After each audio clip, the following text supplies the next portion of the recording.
Hi guys! Thank you naman sa mga nag-click agad at pumunta agad dito. Hindi natin patatagalin. So our next topic is, ito na nga, magkano ba talaga ang magagastos mo kapag nag-self-pub ka? Kada libro, ha? So ito na, ibibigay ko na ang mga kasagutan. Ito yung mga consider nyo. Ito yung mga magagastos nyo. Una, sa cover. Ako, ang inuuna ko lagi is yung gagawa ng cover. Artist ng book cover. For self-publishing, yung mga try ko na gumagawa ng mga book. Ang rate nila is nagre-range sa 700 to 2,000, ganyan. Ganyan naglalaro yung presyo ng cover mo ng mga magagastos mo. Dito pa lang tayo sa cover, guys, ha? Bakit kailangan gumastos sa cover? Bakit hindi na lang ako gumawa sa Canva, ganyan? Bakit hindi pwede yung ganon? Bakit kailangan ko ng artist? Bakit kailangan... Guys, kung gusto nyo na mas maganda yung libro nyo, syempre, kailangan nyo din mag-hire na professional na talagang kayang gumawa nito. Kasi pag sa Canva or something lang, pangit. I mean, tsaka hindi ko sure kung meron talaga na pang book cover doon. Like, kasi hindi lang yan ito eh. Hindi lang ito yung pag-uusapan mo. Meron pa yung spine, ganyan, tsaka maraming process. Pero if kaya mong gumawa, go, pwede rin naman, no? Para makatipid ka. Pero kung hindi, make sure na mayroong budget for cover artist. Yung cover mo. Syempre, mas maganda na yung... Ayun, nagbebenta ng matamis daw sa amin, pero hindi namang matamis yung mga binibenta niya. Consider if you're gonna make your own cover, make sure na itong mga text, pati yung image, kung ano man yung mga nilagay mo dyan ng mga something, kailangan ay copyright free or pwede siya sa commercial publishing, ganyan. Hindi lang masyadong natatopic dito sa atin yung mga copyright, but importante yon kasi kapag gumamit ka ng may copyright or hindi pwede sa commercial use, it's considered stealing. Parang parang pag gumamit ka ng picture ng iba, syempre hindi naman sa'yo yun. So, inakaw mo. So, ayan.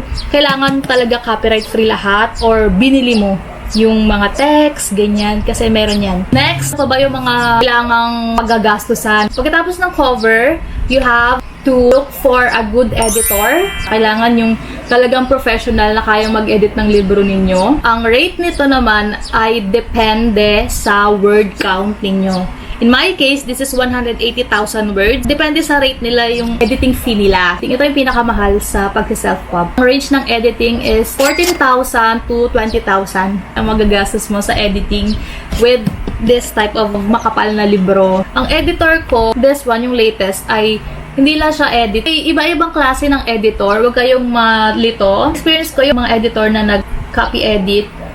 Mas mura yon, pero kasi ang focus lang nila is grammar, spelling, punctuation, tsaka yung consistency ng story mo. So, typos, verb tenses, capitalization. Basta kunyari may mali, kunyari dyan yung mo dito, tapos hindi consistent dun sa isa, ayun lang yung mga ine-edit nila. So, alam kung ano yung rate ng copy editor. Editor ko kasi ngayon is all around na siya, so masak na yung ulo niya sa akin. Typos, verb tenses, yung capitalization, hindi lang ganun yung focus niya, kundi yung buong structure ng story. Ang hawak niya na lahat ng story. Tapos meron pa siyang one round ng proofreading. Kasi aside sa i-edit, 'di ba, na-edit na kunyari ng editor, kailangan mo pa ng isang proofreader para makita talaga. Minsan kasi hindi mo makikita kapag ikaw lang mag-isa. Kailangan ng dalawang mata, ganyan, or more. Mas mabuti, mas marami. Para makita kung may typo pa bang natira, kung may mali bang spelling, kung may ganyan. So, kailangan mo din ng proofreader. So, iba din yung bayad nun, ha? In my case, meron na rin siyang proofreader and then pinapabasa ko din sa iba. Pinapabasa ko din sa admin itong aking pinaka-final na-edit na manuscript. Pinapa-edit ko so we can check if meron pang mga inconsistencies, kung meron pang kailangan baguhin, kung okay na ba talaga, kung papasa na siya sa printing. Kasi guys, ito ang pinaka-mahal na process sa self-publishing, pero ito din yung pinakakailangan talaga so that your readers then can receive a good book, good quality talaga yung libro. And para hindi naman sayang yung pera nila. Alam ko maraming mga nagsiself-pub or kahit yung mga self-publishing house na sorry pero hindi talaga pulido yung pagkakagawa o pagkaka-edit. So it's a no-no. Lalo na kung gusto mo talaga na ma-perfect yung libro mo. Pang collectibles, ganyan. Kaya dapat ginagastusan mo talaga is yung editing. Ayan. So, again, ang range nitong editing, siguro kasama na din yung proofreading. Kasi ang proofreading depende din sa page. Kunyari, parang 3 cents per page, ganyan sila. Ganyan na mga rate nila. So, parang sa 180 pages, meron ako nakita 2,000. Ano pa yan, proofreader. Aside pa yon sa binayad mo sa pinaka-edit ng libro mo. So, ayun, dalawa yun ha. So again, ang pangalawang gastos mo, pinakamalaking gastos sa pagsa-self-pub is yung editor. Ito ang tip ko talaga, talagang humanap kayo ng maayos na editor. Alam nyo talaga na alam nila yung ginagawa nila para hindi masira yung quality ng libro nyo. At syempre, para sa'yo na rin, para sa mga readers mo, bigyan mo naman sila ng, dahil ang mahal nito be, so sana naman, yung mga ibibigyan nyo sa readers nyo is sulit na sulit naman nila, di ba? Mag-invest kayo sa good editor, ayan ang unang-una, sa maganda ring cover. So, ayan. And then, proofreader. Tatlo yon. So, again, itong proofreader ay nagre-range. Depende sa word count ninyo. So, again, yung cover is 700 to 2,000. Yung gantong cover lang yung hindi dinodrawing. Kasi yung dinodrawing, guys, ang rate nun ay 2,000 to 10,000. Yung drawing pa lang na cover. Depende yun sa artist, syempre. Pero, so far, sa mga napag-inquiran ko, ganun ang rate nila. Kagaya nung Rules and Rhythm, pinadrawing ko yun. So, iba yung rate nun. Mas mahal yun. Kasi talagang drawing talaga ng artist. So, sa cover, make sure you have like 2,000 to 2,500 or more. Sa editor, yung talagang structural na yung edit, yung lahat-lahat na kaya niyang tulungan sa kung may plot holes ba, ganyan, lahat-lahat ng kailangan mo sa edit. Parang overall edit na siya. Laan ka ng pera mo ng 20,000. Parang ayun na yung range mo. Tapos meron pa yung layout. Magkaibang tao yung gagawa nun. Ang rate naman ito, guys, ay depende ulit sa word count ninyo at sa makukuha ninyong layout artist. I suggest na maglaan kayo ng 4,000 to 6,000. Depende na yan sa inyo kung dalakihan nyo yung budget nyo para lang hindi kayo ma-short. Pro tip siguro is kung may makita kayo na team na kaya na nilang mag-layout, mag-edit, mag-proofread, siguro mas sulit yun kasi isang price na lang yung babayaran nyo, hindi na hati-hati. And siguro merong mas mura, so basta i-research nyo lang kung okay ba yung works nila and so on and so forth. If you're gonna hire an editor, make sure na i-check nyo yung background nila. Kung meron, kung available, i-check nyo yung works nila. Okay ba yung feedback? Kung merong feedback, ganyan. So, cover, editing, layout, proofreading, ayun na yung mga gastos natin so far. And next is yung printing. So, depende rin to, no, sa inyong libro kung gaano kahaba, gaano kakapal. Depende rin sa pagpapaprintan nyo ng libro ninyo. So, make sure guys na kung magpapaprint kayo ng libro, again, research kung ano yung magandang printing, kung wala ba silang issue, kung okay ba yung kanilang serbisyo nila. And mag-search kayo na yung trusted talaga na printing na, yung talaga matagal na sa industry para sure kayo na yung libro nyo ay maganda yung quality at yung proseso ng self-publishing nyo. Wala kayong masyadong sakit sa ulo. Ayun. So, sa printing naman ay depende rin yan sa pages ng inyong libro. At depende rin sa pagpiprintan, kung ano yung type ng paper na gusto nyong gamitin sa libro ninyo. So, depende yan lahat sa printer. Siguro maglaan kayo ng mga 500 to 1,000 per book. Ayun pa yung magkagandaan pa nag-self-pub ka is depende na sa'yo kung magkano yung i-add mo sa printing para mabawi mo yung mga gastos mong pera.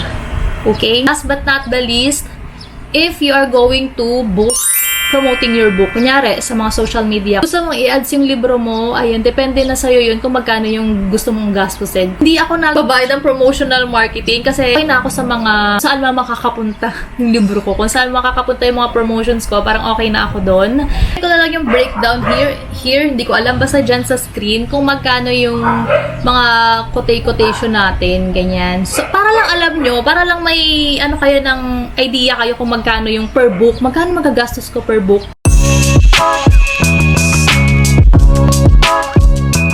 Ang tip ko lang sa mga writer dyan is make your own fan page or Facebook account. Kahit anong mga social media platform so that you can promote your books. Kasi tayo mga writer, hindi naman ganun kasikat. Like, wala tayong sobrang milyong-milyong fan base ay kailangan nating bookin ang marketing natin. Kailangan natin mag-promote. Every day is okay. Kahit 5 times a day is okay. Basta meron. Best ko talaga is mag-promote so that makilala kayo. Lalo na pag nagsi-self-pub kayo para meron kayong platform where you can promote your books.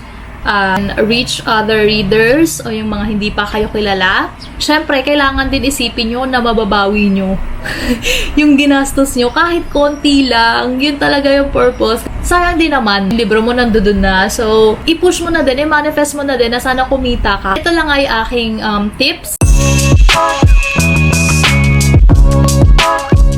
Huwag kayong magpanghinaan ng loob kung hindi nyo afford yung pagsa-self-pub. Meron din namang mga publishing house na papublish ng mga libro ng mga new writers. So, kapag may nakita kayo, reach out to them, ask them kung pwede bang i-publish yung libro ninyo, ask the terms, kung magkano ba, kikita ba ako, nakabenta ako, kung pwede ba yung story ko sa publishing house ninyo, ganyan. So, reach out, huwag kayong mahiya. Comment down below na lang, guys, kung meron pa kayong mga tanong. Ayun, guys, next video siguro, hindi ko alam kung anong topic natin.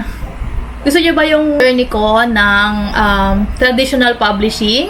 Like sa Tycom, Precious Hearts, ganun. Kasi iba yung proseso sa self-publishing at iba rin yung proseso sa traditional publishing. So, if you guys wanna know kung paano ang galawan sa traditional publishing, kung may chance ba ako makapasok doon, kasi hindi lahat nakakapasok doon, unfortunately, no? Let me know, guys, if you want to make me kwento, if you wanna make me kwento the tea, ha? Just comment down below and like and subscribe. Mag-comment kayo. So guys, again, congratulations na agad sa aking mga self-publishing babies, authors. I'm so proud of you. You're here.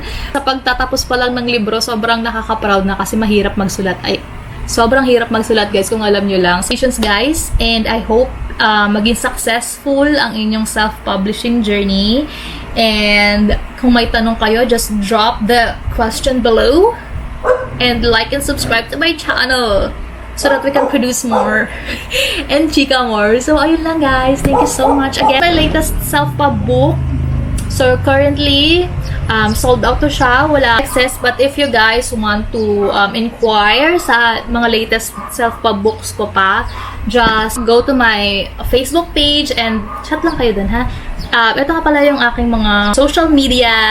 Dito sa Facebook page kayo mag-PM kung gusto niyo malaman kung ano yung mga sa libro ko, ganyan, kung gusto niyo bumili ng mga libro ko, self-pub, ha, mga self-pub, ganyan. Doon na kayo mag-PM sa Facebook ko kasi babasa agad ng admin. PM me and have a nice day, everyone. God bless us all and sobrang ganda ng araw ngayon. Ang aga ko nagising. Thank you, Lord. Thank you, Lord, basta thank you so much, Lord. Naiiyak na lang ako. But thank you, guys, for supporting me. Also, syempre, wala naman ako dito, wala kayo. And, yeah, bye! See you next video! Comment down kung ano yung mga video natin next.